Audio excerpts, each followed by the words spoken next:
नमस्कार दोस्तों, विकास study circle के यूट्यूब चैनल पर आप सभी का स्वागत है। दोस्तों आज हम लोग KVS PRT का प्रैक्टिस सेट नंबर 1 करेंगे। इसमें दोस्तों जो EVS का सेशन है उसे हम लोग सॉल्व करेंगे। तो दोस्तों आप लोग वीडियो के साथ अंत तक अवश्य बने रहें तथा वीडियो को ज़्यादा से ज़्यादा लाइक करें, शेयर करें और चैनल को अधिक से अधिक सब्सक्राइब करें। दोस्तों आप लोगों को पता होगा कि इसमें जो सेकेंड पार्ट है 80 नंबर का KVS एग्जाम में, इसमें दोस्तों जो 80 नंबर का सेकंड पार्ट है उसमें 20 प्रश्न जो हैं वह दोस्तों EVS से पूछे जाएंगे। तो दोस्तों इन्हीं 20 प्रश्नों पर हम लोग चर्चा करेंगे। तो दोस्तों देखिएगा, आज का हमारा पहला प्रश्न है, निम्नलिखित में से किस राज्य में दम्फा टाइगर रिजर्व स्थित है। तो दोस्तों जो दम्फा टाइगर रिजर्व है वह किस राज्य में स्थित है, तो आप लोग बताइएगा। ए नंबर ऑप्शन है असम, बी नंबर है कर्नाटक, सी नंबर है मिजोरम और डी नंबर है उड़ीसा। दोस्तों जो दम्फा टाइगर रिजर्व है यह मिजोरम राज्य में स्थित है। ऑप्शन नंबर जो सी है यह बिल्कुल सही हो जाएगा। असम के दोस्तों टाइगर रिजर्व कौन कौन से हैं, तो दोस्तों असम में टाइगर रिजर्व है काजीरंगा काजीरंगा टाइगर रिजर्व। उसके बाद दोस्तों मानस मानस जो टाइगर रिजर्व है, नामेरी नामेरी टाइगर रिजर्व और ओरांग, ये दोस्तों जो हैं यह असम के टाइगर रिजर्व हैं। उसके अलावा दोस्तों बात की जाए अगर कर्नाटक के टाइगर रिजर्व की, तो दोस्तों बांदीपुर बांदीपुर उसके अलावा दोस्तों नागरहोल और दोस्तों जो भद्रा है, ये दोस्तों कर्नाटक के टाइगर रिजर्व हैं। उसके अलावा दोस्तों अगर उड़ीसा की बात की जाए तो उड़ीसा का टाइगर रिजर्व दोस्तों एक है सिमलीपाल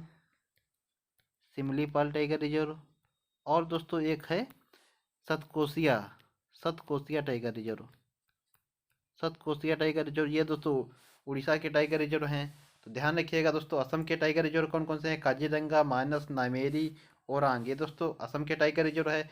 अगर दोस्तों प्रश्न आपसे बन जाए कि असम का नवीनतम जो 7वां इसका राष्ट्रीय उद्यान है, उसका नाम क्या है, तो असम का दोस्तों नवीनतम 7वां जो राष्ट्रीय उद्यान है उसका नाम है देहिंग पटकाई राष्ट्रीय उद्यान, देहिंग पटकाई राष्ट्रीय उद्यान। ध्यान रखिएगा दोस्तों।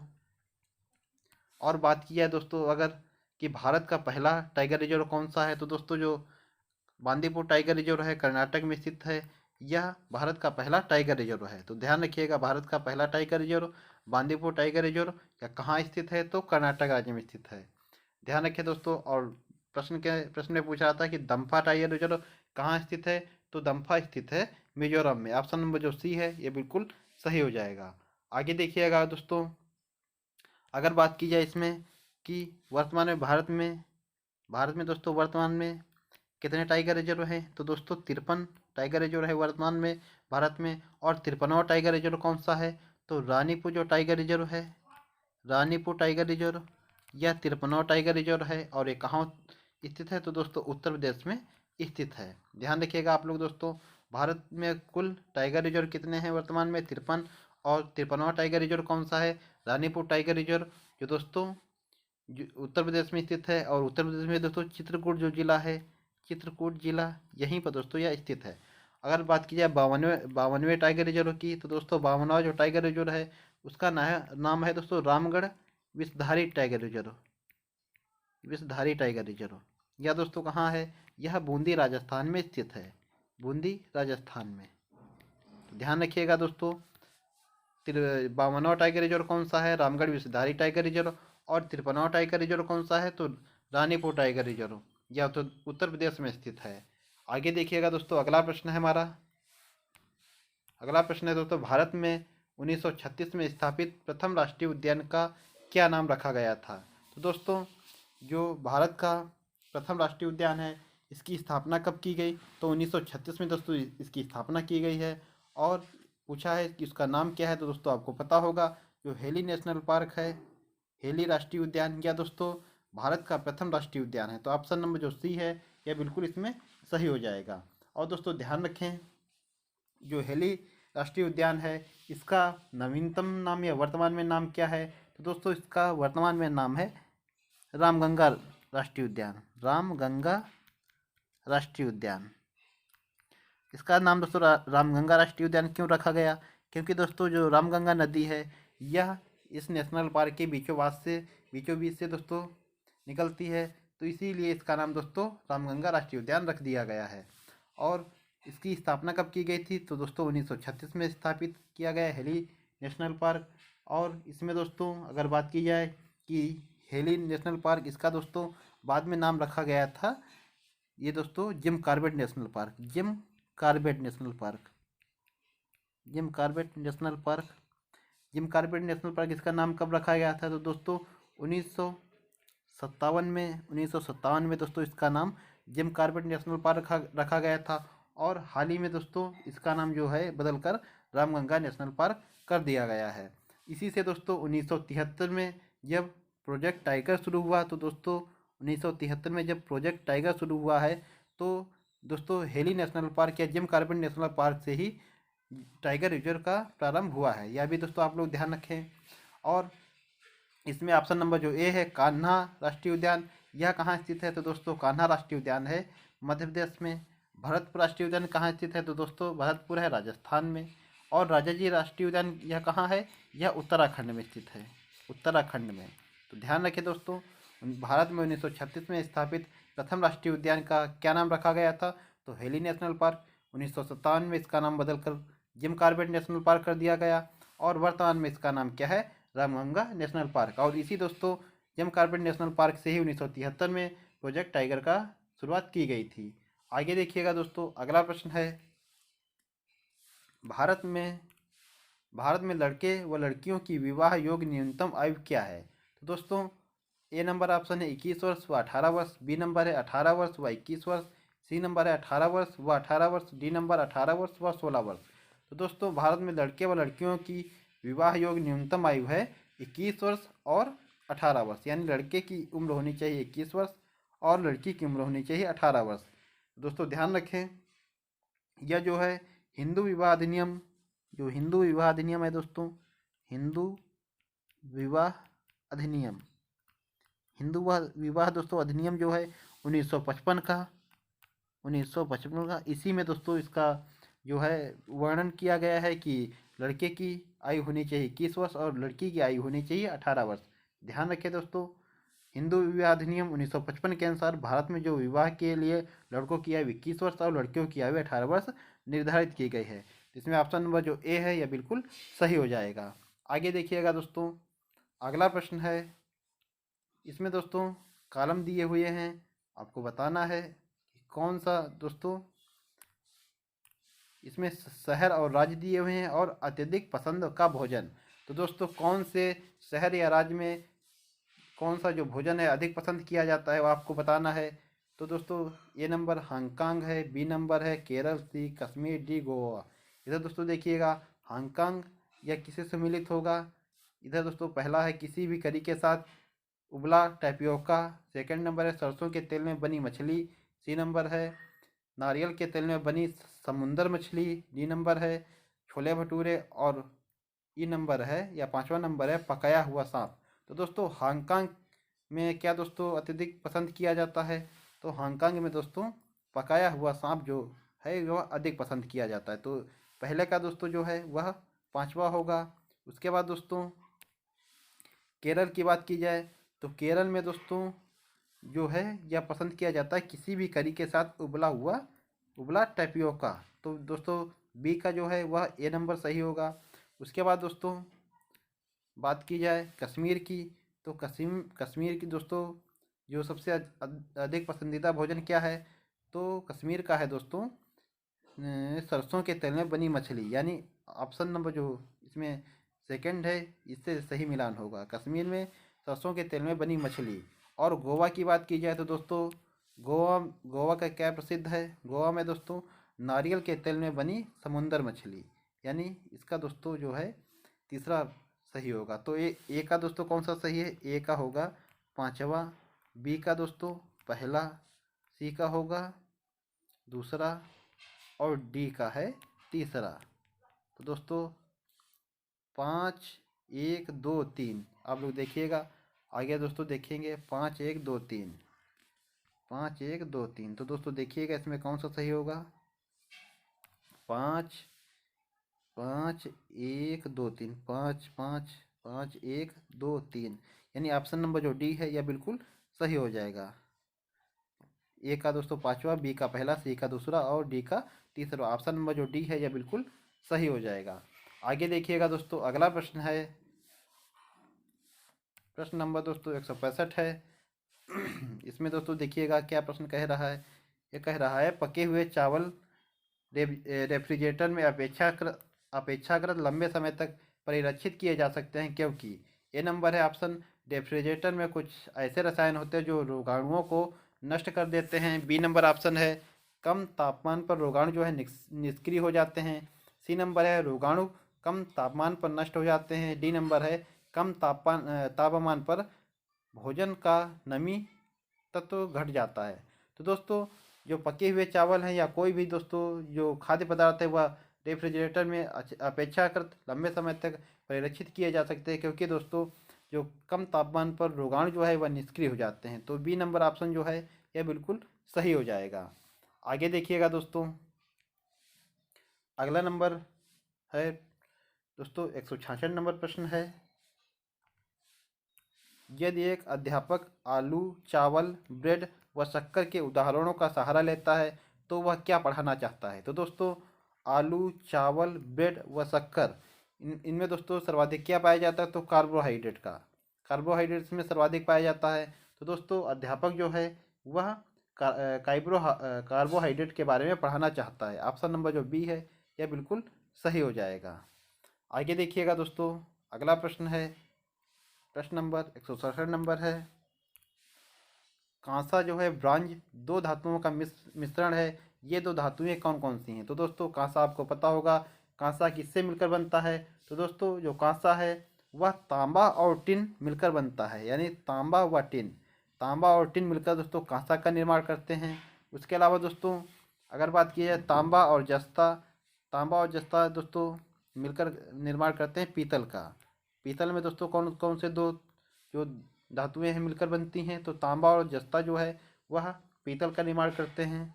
और बात की जाए दोस्तों तांबा और लोहा का, ये तांबा दोस्तों, तांबा और जस्ता पीतल का करता है, तांबा और टिन जो है वह जो है कांसा या ब्रॉन्ज का निर्माण करते हैं। उसके अलावा दोस्तों तांबा और जो चांदी है, तांबा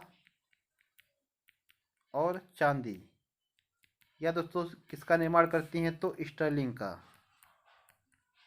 स्टर्लिंग का निर्माण करती हैं तांबा व चांदी मिलकर। ध्यान रखिएगा तांबा व चांदी मिलकर किसका निर्माण करती हैं, तो स्टर्लिंग का। तांबा और टिन मिलकर कांसा का निर्माण करती हैं, तांबा और जस्ता मिलकर पीतल का निर्माण करती हैं। ध्यान रखिएगा। आगे देखिएगा दोस्तों, अगला प्रश्न है, इसमें दोस्तों अगर बात की जाए एल्यूमिनियम और टिन, यानी दोस्तों एल्यूमिनियम टिन नहीं, अगर आपसे पूछा जाए टिन और शीशा, टिन और शीशा ये मिलकर दोस्तों किसका निर्माण करते हैं, तो सोल्डर का, सोल्डर का निर्माण करते हैं। ध्यान रखिएगा आप लोग। आगे देखिएगा दोस्तों, अगला प्रश्न है, एस्किमो अपने घर इग्लू का निर्माण बर्फ से करते हैं, इसका क्या कारण है। तो दोस्तों एस्किमो अपने घर, जो एस्किमो जनजाति है दोस्तों यह दोस्तों टुंड्रा प्रदेशों में निवास करती है, टुंड्रा प्रदेशों में निवास करती है जो एस्किमो जनजाति है, यह अपने घर इग्लू का निर्माण बर्फ से करते हैं। इसका क्या कारण है, ऑप्शन देखिएगा दोस्तों।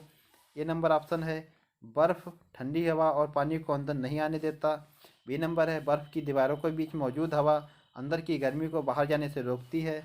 सी नंबर है, बर्फ़ मुफ्त में मिलती है, अन्य सामग्री की कीमत अधिक होगी। डी नंबर है, ध्रुवीय क्षेत्रों में केवल बर्फ़ ही उपलब्ध है। दोस्तों इसमें ऑप्शन नंबर जो बी है यह बिल्कुल सही होगा। जो बर्फ़ की दीवारों के बीच मौजूद हवा अंदर की गर्मी को बाहर जाने से रोकती है। इसीलिए दोस्तों जो एस्किमो जनजाति के लोग होते हैं वह अपने घर जो है वह बर्फ़ से निर्माण करते हैं और इनके घरों को क्या बोला जाता है, तो इग्लू। ध्यान रखिएगा दोस्तों, ऑप्शन नंबर जो बी है इसमें यह बिल्कुल सही होगा। आगे देखिएगा, अगला नंबर है, अगला प्रश्न है, जब कोई व्यक्ति ट्रेन द्वारा अहमदाबाद से केरल की यात्रा करता है तब वह अनेक सुरंगों को पार करता है। ये सुरंगें पर्वतों में है, पूछ रहा है कि दोस्तों ये सुरंगें किस पर्वत में हैं। तो दोस्तों जब कोई व्यक्ति ट्रेन द्वारा अहमदाबाद से केरल की यात्रा करेगा, तो बात दोस्तों आपको पता होगा जो अहमदाबाद गुजरात में स्थित है।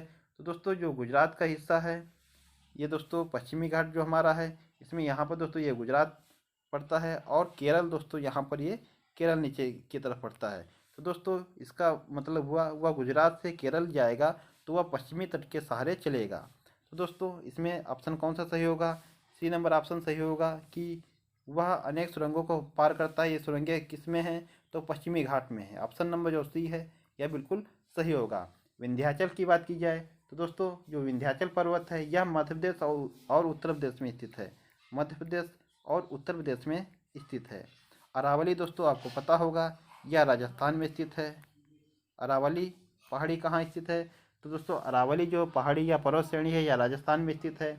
और पूर्वी घाट तो दोस्तों जो आपको पता है, पूर्वी घाट दोस्तों जो उड़ीसा वाला क्षेत्र है ये आपका उड़ीसा, उसके अलावा दोस्तों जो आंध्र प्रदेश वाला क्षेत्र है, आंध्र प्रदेश और तमिलनाडु वाला दोस्तों जो कोस्टल रीजन है उसे पूर्वी घाट बोला जाता है। तो इसमें दोस्तों ऑप्शन नंबर जो सी है यह बिल्कुल सही होगा। आगे देखिएगा दोस्तों, अगला प्रश्न है प्रश्न नंबर 170। इसमें कह रहा है कि कोंकण रेल सीधे जोड़ती है किस कोंकण रेल जो है किसको जोड़ती है? मैंगलोर और मुंबई को। ऑप्शन नंबर बी है कोच्चि और गोवा को। सी नंबर है कोलम और कोझिकोड को। और डी नंबर है अल्पुझा और मैंगलोर को। तो दोस्तों जो कोंकण रेल है वह मैंगलोर और मुंबई को जोड़ता है। ऑप्शन नंबर जो ए है यह बिल्कुल सही होगा। कोंकण रेल जो है मुंबई और मैंगलोर को जोड़ती है। इसकी दोस्तों लंबाई की बात की जाए तो दोस्तों कोंकण रेल की लंबाई है 741 किलोमीटर। 741 किलोमीटर इसकी लंबाई है। और दोस्तों यह रेल लाइन जो है वह महाराष्ट्र उसके अलावा दोस्तों गोवा और कर्नाटक से होकर गुजरती है। ध्यान रखिएगा दोस्तों जो कोंकण रेल है यह 741 किलोमीटर लंबी है और महाराष्ट्र, गोवा और कर्नाटक राज्यों से होकर गुजरती है। तो इसमें ऑप्शन नंबर जो ए है यह बिल्कुल सही हो जाएगा। आगे देखिएगा, अगला प्रश्न है प्रश्न नंबर 171। तो दोस्तों देखिएगा, कह रहा है प्रकाश संश्लेषण के प्रकाशीय चरण के दौरान खालिस्तान का ऑक्सीकरण एवं खालिस्तान का अपचयन होता है। तो दोस्तों किसका ऑक्सीकरण होता है और किसका अपचयन होता है? तो दोस्तों ऑक्सीकरण जो होता है वह जल का ऑक्सीकरण होता है, और NADP जो है इसका दोस्तों जो है अपचयन होता है। NADP दोस्तों nicotinamide dinucleotide phosphate, इसका दोस्तों जो है अपचयन होता है और जल का जो है ऑक्सीकरण होता है। तो ए नंबर ऑप्शन जो है यह बिल्कुल सही हो जाएगा। दोस्तों जो प्रकाश संश्लेषण का प्रकाशीय चरण है यह दोस्तों कहाँ जो पौधा है उसके किस भाग में पूर्ण होता है? तो दोस्तों यह हरित लवक के दोस्तों ग्रेना भाग में पूर्ण होता है, ग्रेना भाग में। यह दोस्तों ध्यान रखिएगा आप लोग। प्रकाश संश्लेषण के प्रकाशीय चरण जो प्रकाशीय चरण होता है यह कहाँ पूर्ण होता है? तो हरित लवक के ग्रेना भाग में। आगे देखिएगा दोस्तों, अगला प्रश्न है 172 नंबर प्रश्न है दोस्तों, निम्नलिखित में से कौन बीज नहीं है? तो दोस्तों इसमें आपको बताना है कि बीज कौन सा नहीं है, गेहूं, काली मिर्च, साबूदाना या सौंफ। तो आपको पता होगा दोस्तों जो साबूदाना है यह बीज नहीं है, क्योंकि दोस्तों बाकी जो गेहूं है, काली मिर्च है या सौंफ है ये सभी बीज हैं। इनसे दोस्तों पुनः जो इनको बोकर नया पौधा तैयार किया जा सकता है। बाकी जो साबूदाना है यह दोस्तों बीज नहीं है, क्योंकि यह जो है साइकस पौधा जो होता है, साइकस पौधे के दोस्तों साइकस पौधे के तने से जो मंड या स्टार्च प्राप्त होता है, मंड या स्टार्च उससे निर्मित होता है। तो ध्यान रखें दोस्तों जो साबूदाना है यह साइकस पौधे के तने से मंड या स्टार्च जो प्राप्त होता है उससे निर्मित होता है। तो यह बीज नहीं है। ऑप्शन नंबर जो सी है यह बिल्कुल सही हो जाएगा। आगे देखिएगा दोस्तों, अगला प्रश्न है 173 नंबर, कह रहा है निम्नलिखित में से कौन सा जल को असंक्रमित करने में सहायक नहीं है? तो दोस्तों जल को असंक्रमित करने के लिए कौन सहायक नहीं है? ए नंबर निस्यंदन, बी क्लोरीन गोलियां, सी नंबर फिटकरी, डी उबालना। तो दोस्तों जो क्लोरीन गोलियां हैं इससे जल को साफ किया जा सकता है, असंक्रमित किया जा सकता है। और दोस्तों अगर फिटकरी की बात की जाए यह भी दोस्तों जो जल है इसको असंक्रमित कर सकता है। और उबालना दोस्तों, उबालने से भी जल की अशुद्धियाँ दूर की जा सकती हैं। लेकिन दोस्तों जो निस्यंदन या छानना है, इससे आप जो है इसकी जो गंदगी है जल जल की वह दूर की जा सकती है। जैसे बालू के कण हों या दोस्तों जो किसी प्रकार का कूड़ा उड़ा हो वह निकाला जा सकता है। लेकिन जो इसमें दोस्तों संक्रमण है वह दूर नहीं किया जा सकता। तो इसमें दोस्तों ऑप्शन नंबर ए जो है यह बिल्कुल सही हो जाएगा। इसमें दोस्तों बाकी क्लोरीन गोलियां उबालना फिटकरी, इससे दोस्तों जल का संक्रमण जो है वह दूर किया जा सकता है। जबकि दोस्तों निस्यंदन से जल का संक्रमण जो है वह दूर नहीं किया जा सकता है। आगे देखिएगा दोस्तों, अगला प्रश्न है 174 नंबर। भारत में प्रोजेक्ट टाइगर कब प्रारंभ किया गया? तो दोस्तों भारत में प्रोजेक्ट टाइगर की बात की जाए कब प्रारंभ किया गया, तो 1973 में दोस्तों प्रोजेक्ट टाइगर प्रारंभ किया गया। अभी मैंने आपको बताया था कहाँ से प्रारंभ किया गया था। तो दोस्तों क्या प्रारंभ किया गया था, जो आपका Jim Corbett national park, Jim Corbett national park, इससे ही दोस्तों जो प्रोजेक्ट टाइगर है इसकी शुरुआत की गई थी 1973 में। और जिम कॉर्बेट कहाँ स्थित है, तो उत्तराखंड में। और इसी का दोस्तों वर्तमान में नाम क्या है, तो Ramganga national park, Ramganga national park, ध्यान रखिए दोस्तों। और बात की जाए दोस्तों, जो टाइगर रिजर्व है वर्तमान में कितने हैं? अभी ऊपर दोस्तों प्रश्न में आपको बताया था कि वर्तमान में भारत में 53 टाइगर रिजर्व हैं। ऑप्शन नंबर इसमें कौन सा सही होगा? ऑप्शन नंबर जो बी है यह बिल्कुल सही होगा। 1972 की बात की जाए तो दोस्तों जो वन्य जीव संरक्षण अधिनियम कब का है? यह 1972 का है। वन्य जीव संरक्षण अधिनियम यह कब का है? 1972 का है। आगे देखिएगा दोस्तों, अगला प्रश्न है प्रश्न नंबर 175 नंबर है। कक्षा 4 के विद्यार्थियों को थीम क्या है, आश्रय के लिए कौन सी युक्ति पूछताछ को प्रोत्साहित करती है? तो दोस्तों कक्षा 4 के विद्यार्थियों को थीम आश्रय के लिए कौन सी युक्ति जो है पूछताछ को प्रोत्साहित करती है? ए नंबर ऑप्शन है विद्यार्थियों को विभिन्न प्रकार के घरों के चित्र एकत्र करने के लिए कहना, बिल्कुल गलत हो जाएगा दोस्तों। बी नंबर है विभिन्न प्रकार के आश्रयों के चित्र साझा करना, विभिन्न प्रकार के आश्रयों के चित्र साझा करना ये कुछ हद तक ठीक हो सकता है। लेकिन विभिन्न मकान निर्माण स्थलों पर जाने के उपरांत विद्यार्थियों को अपने अनुभव को सुनाने के लिए कहना, यह दोस्तों बहुत ही अच्छा दोस्तों इसका उदाहरण है। उसके अलावा अगला ऑप्शन है देश के विभिन्न आश्रयों पर एक पावर पॉइंट प्रस्तुत दिखाना, ये दोस्तों ये भी गलत हो जाएगा। तो इसमें दोस्तों अगर दो ऑप्शन जो है या सही लग रहे हैं, लेकिन इसमें अगर बिल्कुल सही ऑप्शन की बात की जाए तो ऑप्शन नंबर जो सी है यह बिल्कुल सही हो जाएगा। विभिन्न मकान निर्माण स्थलों पर जाने के उपरांत विद्यार्थियों को अपने अनुभवों को सुनाने के लिए कहना, तो इसमें ऑप्शन नंबर जो सी है यह बिल्कुल सही हो जाएगा। आगे देखिएगा दोस्तों, अगला प्रश्न है 176 नंबर प्रश्न। इसमें कह रहा है जल थीम से संबंधित सामाजिक सांस्कृतिक मुद्दों को प्रभावी ढंग से सीखा जा सकता है।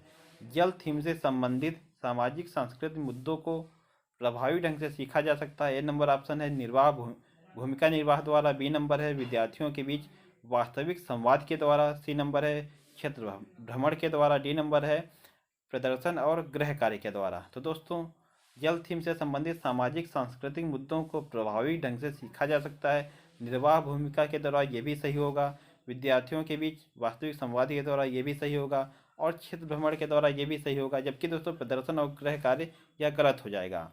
तो इसमें ऑप्शन नंबर जो ए है यह बिल्कुल सही हो जाएगा। ए, बी और सी ये तीनों सही होंगे। आगे देखिएगा, अगला प्रश्न है कक्षा 4 के अध्यापक अयान एक संग्रहालय की यात्रा का आयोजन करते हैं। इस क्षेत्र भ्रमण से कौन से प्रक्रियात्मक कौशलों को प्रोत्साहन मिलेगा?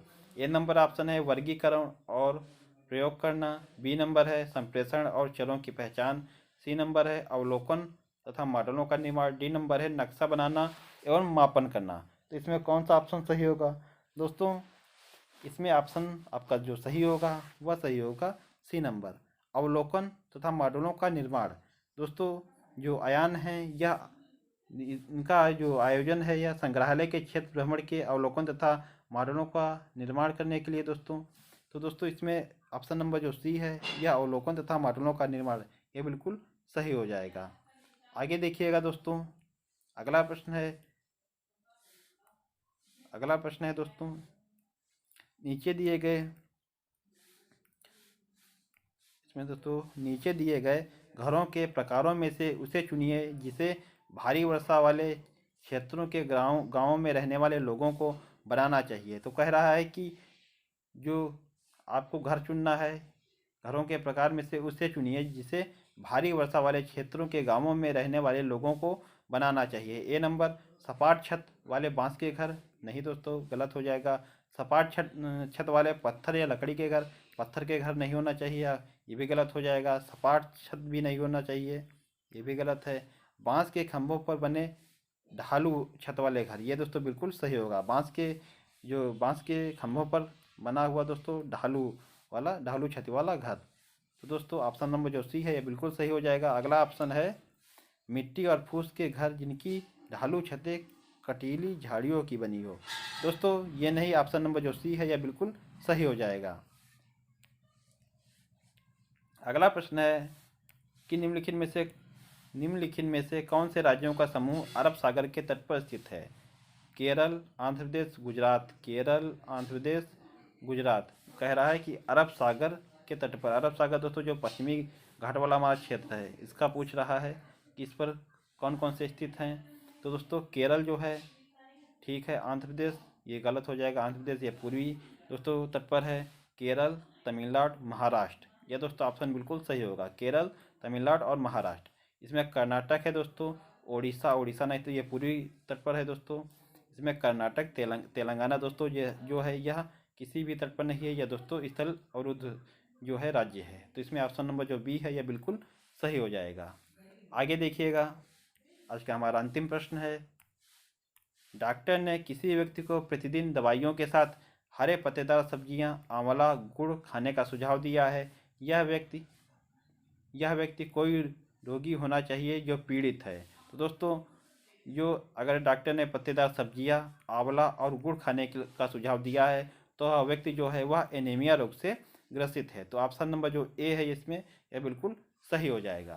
तो दोस्तों ये थे आज के हमारे 20 प्रश्न जो ईवीएस से संबंधित थे। आशा करता हूँ आप लोगों को प्रश्न जो है समझ में आए होंगे, अच्छे प्रश्न थे दोस्तों। तो दोस्तों अगर वीडियो पसंद आया हो तो वीडियो को लाइक करें, शेयर करें और चैनल को अधिक से अधिक सब्सक्राइब करें। मिलते हैं दोस्तों अपने अगले वीडियो में, तब तक के लिए आप लोगों को बहुत बहुत धन्यवाद। जय हिंद दोस्तों।